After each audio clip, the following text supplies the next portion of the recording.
25 अप्रैल 2015 नेपाल के इतिहास का सबसे काला दिन। दोपहर 11:56 पर धरती अचानक कांपने लगी। 7.8 तीव्रता का भूकंप, इतना शक्तिशाली कि उसका कंपन भारत, तिब्बत और बांग्लादेश तक महसूस किया गया। और सिर्फ कुछ सेकंड्स के अंदर ही सैकड़ों साल पुराने महल, ऐतिहासिक स्तूप, प्राचीन इमारतें सब मलबे में बदल गईं। 9000 से ज्यादा लोगों ने अपनी जान गंवाई। लगभग 80 से अधिक यूनेस्को हेरिटेज मंदिर और ऐतिहासिक संरचनाएं धराशायी हो गईं।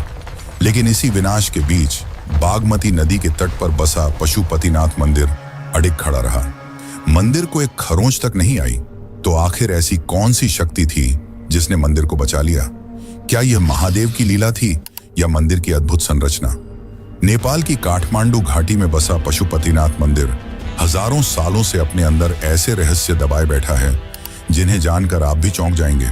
पशुपतिनाथ वह स्थान है जहां एक ओर 100 से भी अधिक शिवलिंग एक साथ दिखाई देते हैं और दूसरी ओर खुली चिताएं जलती हैं। और सबसे बड़ा सवाल, इस मंदिर के गर्भगृह में सिर्फ 4 ही पुजारी क्यों जा सकते हैं, वो भी भारत के कर्नाटक से आने वाले चुनिंदा भट्ट? आखिर ऐसा कौन सा रहस्य है जिसे सिर्फ वही देख सकते हैं और बाकी दुनिया से छुपाकर रखा गया है? यहाँ का शिवलिंग शिव के बाकी लिंगों से बिल्कुल अलग है, क्योंकि यहाँ का शिवलिंग मुखलिंग है, यानी शिवलिंग के 4 चेहरे हैं जो चारों दिशाओं की ओर देखते हैं। लेकिन प्राचीन तांत्रिक ग्रंथों के अनुसार इसका एक 5वां चेहरा भी है जिसे कोई साधारण मनुष्य नहीं देख सकता। यह चेहरा केवल तांत्रिकों को दिखाई देता है। यहाँ की बागमती नदी को नेपाल की गंगा कहा जाता है। लोग मानते हैं कि इसके पवित्र जल में स्नान करने से व्यक्ति के जन्मों के पाप समाप्त हो जाते हैं। लेकिन क्यों इस नदी के किनारे होने वाले अंतिम संस्कार को मोक्ष का द्वार कहा गया है? और क्या वजह है कि यहाँ मरने को जीवन का सबसे बड़ा सौभाग्य माना जाता है? इतना ही नहीं, इस मंदिर के पास एक ऐसा दीपक भी है जो कहा जाता है कि सदियों से लगातार जल रहा है, न बुझे न कम हो। क्या यह सच है या केवल एक किंवदंती? और अगर सच है तो इसे जलाए कौन रखता है? और सबसे बड़ा रहस्य है काठमांडू का तांत्रिक संसार और साथ ही कुमारी देवी का रहस्य। नारदेवी मंदिर में आधी रात होने वाली गुप्त पूजा और कृतिमुख भैरव को दी जाने वाली 5 बलियां, क्या यह सब अपने अंदर कुछ गहरे राज छुपाए बैठे हैं? और फिर वह रहस्य जो भारत और नेपाल को जोड़ता है। क्यों कहा जाता है कि केदारनाथ में शिव की पीठ है और पशुपतिनाथ में शिव का मुख? क्या सच में दोनों मंदिरों के बीच कोई ऊर्जात्मक संबंध है? और वह कौन सी कहानी है जो इस कड़ी को जन्म देती है? और सबसे महत्वपूर्ण बात, भारत से नेपाल पहुंचकर इस मंदिर तक आना जितना आसान लगता है उतना है नहीं। भीड़, सीमाएं, कागजात, रास्ते और काठमांडू की जटिल पहाड़ी पहुंच।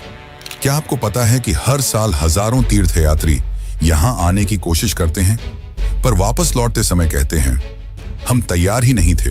तो आज की इस वीडियो में हम आपको यह भी बताएंगे कि आप पशुपतिनाथ के दर्शन कैसे कर सकते हैं। तो चलिए हम इन सभी सवालों के जवाब तलाशते हैं और एक एक कर रहस्यों से पर्दा उठाते हैं, क्योंकि यह सिर्फ एक मंदिर की कहानी नहीं बल्कि एक ऐसा रहस्य है जो धर्म, इतिहास, विज्ञान और अध्यात्म चारों को चुनौती देता है। और वीडियो को अंत तक जरूर देखें, क्योंकि अंत तक देखने पर ही समझ आएगा कि क्यों लोग कहते हैं पशुपतिनाथ को नहीं देखा जाता, उसे अनुभव किया जाता है। तो आइए शुरू करते हैं एक ऐसी यात्रा जो आपकी आस्था को हिलाकर रख देगी। लेकिन उससे पहले अगर आपको वीडियो अच्छी लग रही है तो इसे लाइक जरूर करें और कमेंट में लिखें हर हर महादेव। नेपाल की काठमांडू घाटी, जहां कभी पूरा इलाका एक विशाल सरोवर था और कहा जाता है कि उस गहरे जल में केवल नाग ही बसते थे।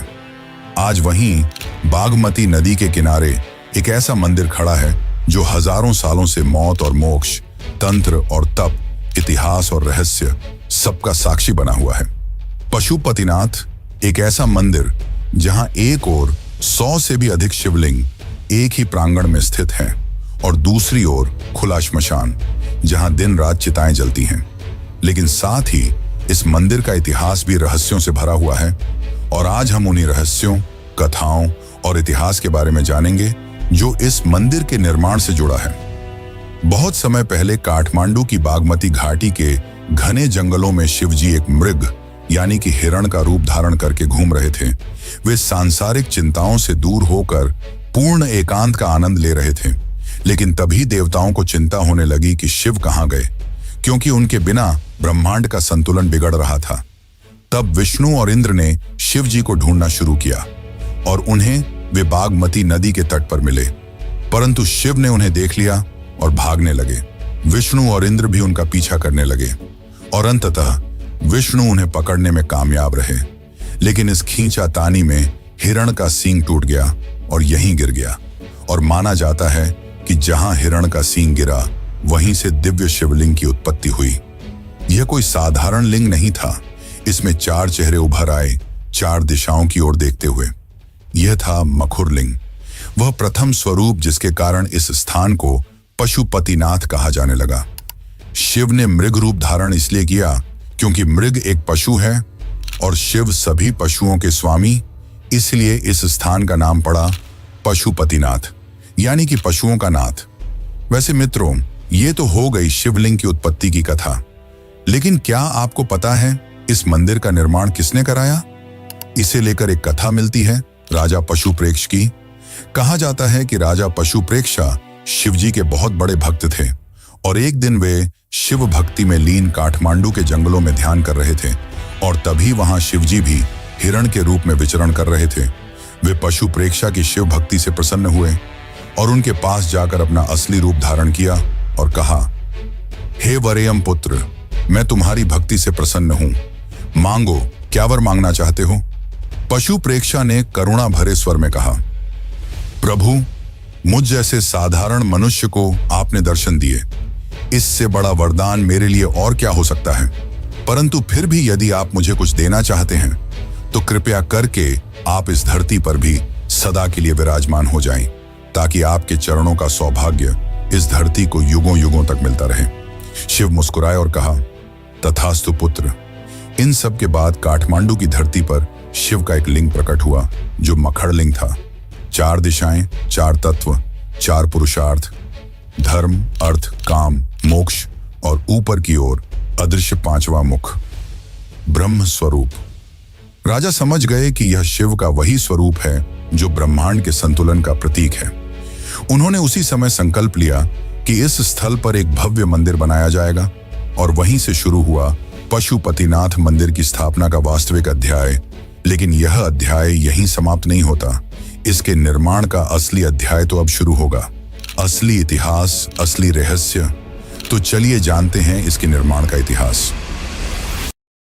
माना जाता है कि मंदिर का पहला निर्माण राजा पशुप्रेक्षा ने करवाया, परंतु हमें इसका सबसे पहला लिखित इतिहास लगभग 400 ईसा पूर्व मिलता है। यह वह समय था जब आज का नेपाल छोटे छोटे जनजातीय गणों और प्राचीन राज्यों में विभाजित था और बागमती नदी के किनारे तांत्रिक साधना तथा शिव पूजा दोनों एक साथ विकसित हो रहे थे। 6वीं 7वीं सदी में लिच्छवी वंश का उदय हुआ, जो नेपाल के सबसे समृद्ध और सांस्कृतिक रूप से उन्नत राजवंशों में से एक माना जाता है। इन्हीं लिच्छवी राजाओं ने पहली बार पशुपतिनाथ मंदिर के चारों ओर एक व्यवस्थित संरचना बनवाई।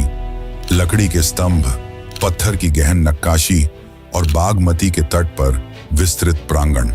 उनके अभिलेख बताते हैं कि पशुपतिनाथ को राष्ट्र का आध्यात्मिक हृदय घोषित किया गया था। इसके कई शताब्दियों बाद जब नेपाल में मल्ल वंश सत्ता में आया, तब पशुपतिनाथ ने एक नया स्वर्णिम युग देखा। मल्ल राजाओं ने मंदिर को केवल पूजा स्थल नहीं बल्कि सांस्कृतिक और धार्मिक केंद्र के रूप में विकसित किया।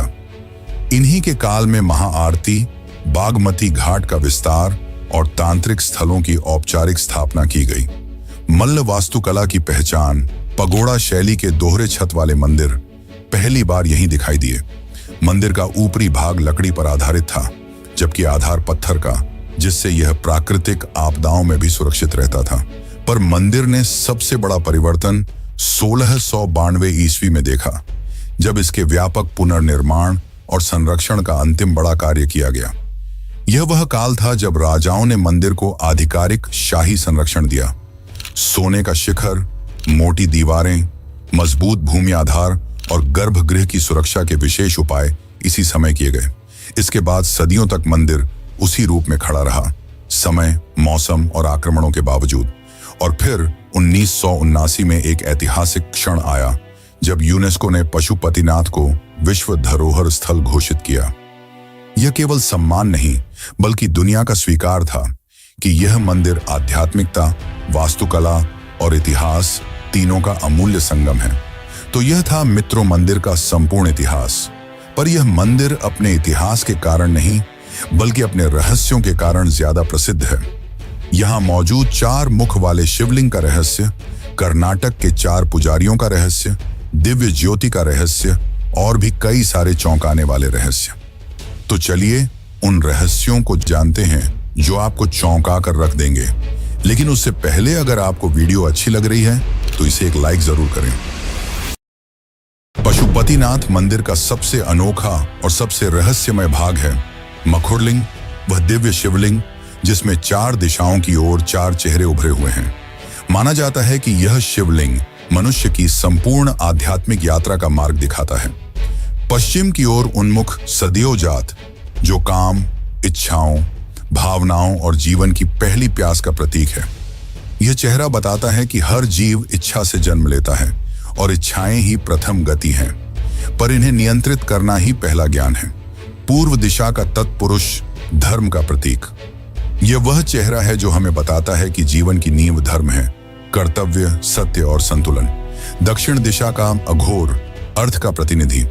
संसार की आवश्यकताएं, धन, साधन, जीविका सब अघोर के अंतर्गत आते हैं। यह चेहरा सिखाता है कि अर्थ का संचय पाप नहीं, परंतु लालसा में डूब जाना विनाश का आरंभ है। उत्तर दिशा में स्थित वामदेव, मोक्ष का द्वार। यही वह चेहरा है जिसमें शिव का सबसे कोमल, सबसे कृपालु स्वरूप दिखाई देता है। यह मुख बताता है कि जीवन का अंतिम लक्ष्य न धन है न काम, बल्कि जन्म और मृत्यु के चक्र से मुक्त होना है। यही 4 मुख मिलकर 4 पुरुषार्थ बनाते हैं, धर्म, अर्थ, काम और मोक्ष। लेकिन इन 4 मुखों के पीछे एक 5वां रहस्य छुपा है। यह मुख दिखाई नहीं देता, न किसी मूर्ति में उकेरा है। यह 5वां मुख है ईशान, जिसे तांत्रिक ग्रंथों में कालाग्नि रुद्र कहा गया है। माना जाता है कि यह केवल उन साधकों को दिखाई देता है जो उन्नत तंत्र ज्ञान, मंत्र साधना और गहन तप के मार्ग पर आगे बढ़ चुके हों। कुछ साधकों का कहना है कि अमावस्या की रात मंदिर के भीतर से एक तेज प्रकाश प्रकट होता है और वही 5वां मुख है। लेकिन आम इंसानों के लिए तो यहाँ केवल शिव के 4 मुख हैं और इन्हीं 4 मुख की पूजा के लिए विशेष कर्नाटक के 4 भट्ट पुजारियों को नियुक्त किया जाता है। माना जाता है कि इस शिवलिंग की पूजा केवल वही कर सकते हैं जिसके भीतर तप, त्याग और वंशगत पवित्रता का अंश हो, और इसलिए विशेष दक्षिण भारत के ब्राह्मण भट्टों द्वारा ही यह पूजा की जाती है, क्योंकि माना जाता है कि इन पुजारियों की वंशावली में पीढ़ियों से कठोर वैदिक शिक्षा, तांत्रिक ज्ञान और शैवागम सिद्धांतों का अध्ययन चलता आ रहा है। दूसरा, इससे भी बड़ा रहस्य तो यह है कि मंदिर में मौजूद शिवलिंग को इन 4 पुजारियों के अलावा किसी और को छूने की अनुमति नहीं है। माना जाता है कि इसकी ऊर्जा इतनी ज्यादा है कि कोई आम इंसान इसे सहन नहीं कर सकता। इसी कारण केवल यही 4 पुजारी यहाँ पूजा करते हैं। साथ ही मंदिर में गैर हिंदुओं का प्रवेश वर्जित है। वैसे यहाँ एक और चीज है जो लोगों को प्रभावित करती है, वह है दिव्य ज्योति। मंदिर के गर्भगृह से थोड़ी दूर पर एक छोटी सी जगह है जहां न तो कोई बड़ी इमारत है और न ही कोई मंदिर, बस एक छोटा सा कक्ष जिसके भीतर दशकों से एक ज्योति जलती आ रही है, जिसे अखंड ज्योति कहा जाता है। यह ज्योति यहाँ हजारों सालों से जल रही है और निरंतर जलती रहती है। न मौसम और न ही युग इस ज्योति को बुझा पाए। लोगों का मानना है कि यह ज्योति लिच्छवी काल में मंदिर के निर्माण के समय जलाई गई थी। वहीं कुछ लोगों का मानना है कि इस ज्योति को राजा पशु प्रेक्षा ने जलाया था, परंतु इस ज्योति का असली इतिहास या रहस्य आज तक किसी को नहीं पता। वैसे मित्रों, पशुपतिनाथ के इतने सारे रहस्यों को जानकर आपका भी पशुपतिनाथ के दर्शन करने का मन जरूर कर रहा होगा। तो हम आपको ले चलेंगे इसके दर्शन के लिए, बताएंगे शुरू से लेकर अंत तक की प्रक्रिया। लेकिन उससे पहले हम यहां होने वाली तांत्रिक परंपराओं के बारे में बताते हैं, जो आपका जानना जरूरी है, क्योंकि यहां होने वाली तांत्रिक परंपराएं आपको चौंका कर रख देंगी। काठमांडू, हिमालय की गोद में बसा एक ऐसा शहर जिसमें जितना आस्था का प्रकाश है, उतनी ही गहराई में छाया का अंधकार भी मौजूद है। जहां मंदिरों की घंटियां बजती हैं, वहीं गुप्त कक्षों में प्राचीन तांत्रिक अनुष्ठान भी होते हैं। और इस संपूर्ण रहस्यमय संसार का केंद्र पशुपतिनाथ। कहा जाता है कि भारत में काशी और कामाख्या जितने शक्तिशाली तांत्रिक पीठ हैं, उतनी ही शक्ति नेपाल के काठमांडू में छिपी है। यहाँ का प्रत्येक मंदिर, प्रत्येक गली और प्रत्येक शिलालेख किसी न किसी तांत्रिक सिद्धि की कहानी कहता है। इस गुप्त संसार की शुरुआत होती है कुमारी देवी से। नेपाल की जीवित देवी एक छोटी सी 5 या 6 साल की बच्ची, जिसे अचानक साधारण जीवन से उठाकर देवत्व का दर्जा दे दिया जाता है। काले पर्दे वाला कमरा, दियों की मंद रोशनी और मंत्रों की गूंज, यहीं से उसकी नई यात्रा शुरू होती है। उसका चयन सामान्य मनोविज्ञान या शारीरिक विशेषताओं से नहीं, बल्कि तांत्रिक संकेतों से होता है। माना जाता है कि देवी दुर्गा की चेतना स्वयं उस बच्ची में प्रवेश करती है। चयन के दौरान तांत्रिक साधक कई गुप्त विधियां करते हैं। नाड़ी परीक्षण, दृष्टि परीक्षण, भय परीक्षा, ये सब उस बच्ची की शुद्ध चेतना की पहचान के लिए किए जाते हैं। कुमारी देवी का घर भी मजबूत तांत्रिक ऊर्जा से घिरा हुआ है, जहां बाहरी लोगों का प्रवेश लगभग निषिद्ध है। सुबह शाम की कुछ ही झलकियों से भक्त देवी के दर्शन कर पाते हैं। कहते हैं 2015 के भूकंप में पूरा काठमांडू हिल गया था, परंतु कुमारी देवी के घर में एक दरार तक नहीं आई। पर काठमांडू का तांत्रिक संसार यही नहीं रुकता। इससे भी गहरे रहस्य छिपे हैं नरदेवी मंदिर में, जो देवी श्वेता काली को समर्पित है। यह मंदिर आम पर्यटक नहीं देखते, क्योंकि इसकी वास्तविक शक्ति आधी रात को शुरू होती है। स्थानीय कथाओं में वर्णन मिलता है कि एक बार पटना के राजा ने शिकार के दौरान जंगल में शरण लेने के लिए एक पेड़ के भीतर छिपी गुफा का सहारा लिया। वहां उन्हें एक अत्यंत तेजस्वी स्त्री दिव्य रूप श्वेता काली का साक्षात्कार हुआ। उन्होंने राजा से कहा, भय मत करो, मैं तुम्हारी रक्षा करने आई हूं। और वह वहीं विलीन हो गई। कहा जाता है कि उसी राजा ने बाद में उसी जमीन पर नरदेवी मंदिर की स्थापना की, जो आज तांत्रिक साधना का केंद्रीय स्थल माना जाता है। तांत्रिक ग्रंथों के अनुसार काठमांडू में कई ऐसे स्थान हैं जहां आज भी बलिदान की पुरानी परंपराएं जीवित हैं। सबसे प्रसिद्ध है कीर्तिमुख भैरव का मंदिर। यहाँ वर्ष में एक बार विशेष पूर्णिमा की रात 5 प्रकार की बलियां दी जाती हैं, जिसे पंच बलि कहा जाता है। यह मान्यता है कि कीर्तिमुख भैरव ब्रह्मांड की काल चक्र ऊर्जा का स्वामी है, जो जन्म, मृत्यु और पुनर्जन्म के नियमों को नियंत्रित करता है। बलिदान देने वाले लोग भय, मोह और बंधन त्याग कर मृत्यु को मात देने की कामना करते हैं। यही कारण है कि काठमांडू को तंत्र का हिमालयी त्रिकोण कहा जाता है। कामाख्या, काशी और काठमांडू मिलकर एक त्रिकोण बनाते हैं, और प्रत्येक स्थान की शक्ति दूसरी 2 जगहों को प्रभावित करती है। और इस पूरे शक्ति वलय का सबसे महत्वपूर्ण केंद्र है पशुपतिनाथ, क्योंकि तांत्रिक मान्यता कहती है जहां मृत्यु का वास हो, वहीं मुक्ति का द्वार खुलता है। और पशुपतिनाथ में मृत्यु और जीवन दोनों एक ही प्रांगण में उपस्थित हैं। एक ओर 100 से अधिक शिवलिंग, दूसरी ओर खुला श्मशान। इसलिए कहा जाता है कि पशुपतिनाथ केवल शिव का मंदिर नहीं, बल्कि दुनिया के सबसे शक्तिशाली तांत्रिक नोड्स में से एक है, जिस कारण पशुपतिनाथ के दर्शन करना और भी पवित्र हो जाता है। तो चलिए अब हम आपको ले चलते हैं पशुपतिनाथ की यात्रा पर। लेकिन उससे पहले, अगर आपको वीडियो अच्छी लग रही है तो इसे अपने मित्रों और रिश्तेदारों को भी जरूर शेयर करें। पशुपतिनाथ की आध्यात्मिक यात्रा जितनी दिव्य है, उतनी ही जमीनी चुनौतियों से भरी भी। नेपाल हिमालय की गोद में बसा देश, जहां पहुंचना आसान भी है और कभी-कभी जटिल भी। और इस मंदिर तक पहुंचने की यात्रा सिर्फ बसों और उड़ानों की नहीं, बल्कि भीड़, सीमाओं और व्यवस्था के बीच से गुजरने की कहानी भी है। सबसे पहले बात करते हैं भारत से नेपाल पहुंचने की औपचारिकताओं की। भारत और नेपाल के बीच वीजा नहीं लगता, पर पहचान पत्र आवश्यक है। आधार कार्ड, वोटर आईडी या पासपोर्ट, इनमें से कोई एक होना जरूरी है, खासकर अगर आप सड़क मार्ग से नेपाल जा रहे हों। सीमा पर सुनौली, रक्सौल या सिलीगुड़ी जैसे प्रमुख बॉर्डर पॉइंट्स पर भारतीय यात्रियों को एंट्री रजिस्टर में नाम, दस्तावेज और वाहनों की जानकारी दर्ज करनी पड़ती है। भीड़ भरे दिनों, विशेषकर शिवरात्रि और तीज के आसपास, इन चेक पॉइंट्स पर लंबी कतारें लग जाती हैं। नेपाल पहुंचने पर सबसे पहला नियम जिसे समझना जरूरी है, गैर हिंदुओं को पशुपतिनाथ मंदिर के मुख्य परिसर में प्रवेश नहीं मिलता। यहाँ के नियम बहुत कठोर हैं और पुजारी इस पर सख्ती से अमल करते हैं। इसीलिए परिवार में कोई ऐसा सदस्य हो जो हिंदू ना हो, उसे मुख्य द्वार से पहले ही रोक दिया जाता है। इसके अलावा बागमती नदी का क्षेत्र त्योहारों और खास दिनों में इतना भीड़ भाड़ वाला हो जाता है कि स्थानीय पुलिस को भीड़ नियंत्रित करने में समय लगता है। सीढ़ियां खड़ी हैं, रास्ते संकरे हैं और भीड़ इतनी सघन कि चलने का स्थान भी कम पड़ जाता है। यही कारण है कि वरिष्ठ नागरिकों के लिए यह यात्रा थोड़ी कठिन हो जाती है। कई बार उन्हें भीड़ के बीच सांस लेने में परेशानी होती है और कभी-कभी सीढ़ियां चढ़ने में भी दिक्कत आती है। इसलिए बुजुर्गों के लिए सबसे अच्छा समय है सुबह का समय, जब मंदिर खुलता ही है और भीड़ कम होती है। अब आते हैं सबसे जरूरी सवाल पर, पशुपतिनाथ मंदिर पहुंचा कैसे जाए?